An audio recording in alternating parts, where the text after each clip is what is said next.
Welcome to The Explainer. Today, we're diving into a question that has been at the center of theological discussions for, well, centuries. Does the Bible teach that salvation is only for the Jewish people? We're going to open up the scriptures and see what they have to say. Okay, so where do we even begin with a question this big? We're going to go straight to the source and look at key passages from the King James Bible. This should give us a really solid understanding of the predominant Christian interpretation of this whole thing.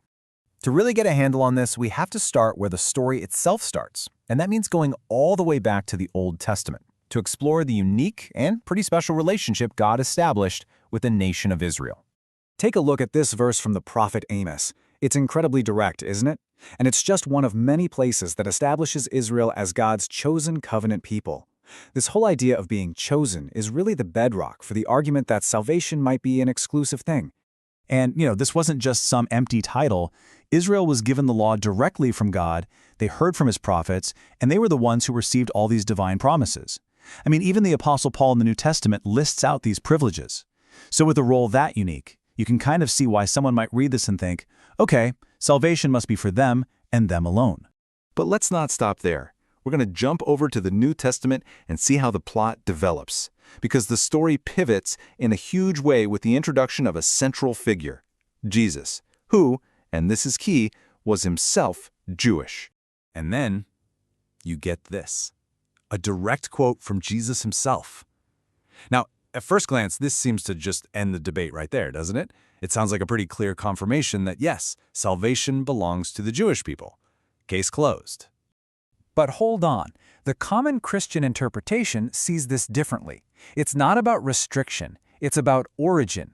Theologians generally understand this to mean that the whole plan of salvation, including the Messiah, came through the nation of Israel. It's about the source, not the final destination. And this one idea, that salvation came through the Jews, but wasn't exclusively for them, well, it just throws the doors wide open. It paves the way for a much bigger, much more universal message that you see woven throughout the entire New Testament. Here it is, probably the most famous verse in the entire Bible.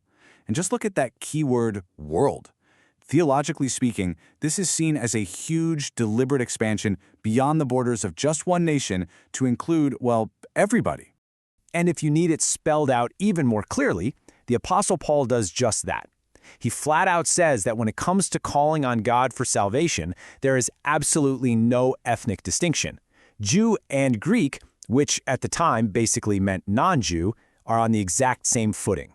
And this really gets us to the heart of the New Testament's message on all this. This theme of spiritual equality, of a unity that's based on a shared faith. That becomes the central idea for understanding who can be saved. So if it's not about your heritage, if it's not about your ancestry, then what is the deciding factor? Well, the scriptures point to a completely different requirement, one that's open to anyone: faith. So the pathway to salvation, then, isn't about your bloodline. It's about belief. It's an internal conviction in your heart, combined with an outward confession. And that's an action that's available to anybody, no matter what their background is. Now, I know this can all feel a little abstract, a little theological.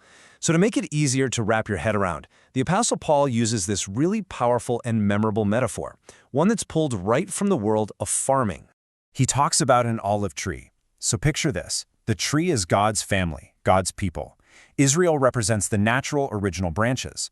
But then something really cool happens. Gentile believers, who Paul describes as branches from a wild olive tree, are grafted right into that same tree. It's this amazing picture of inclusion, not replacement. Now, it's super important to point out that not everybody interprets these texts in the same way. The view we've been focusing on is the common Christian one. But Messianic Jews, for instance, believe in Jesus as the Messiah while also holding that Jewish identity is still very important. And traditional Judaism approaches this whole thing from a different angle, focusing on the covenant and righteous living, rather than the Christian idea of salvation through faith.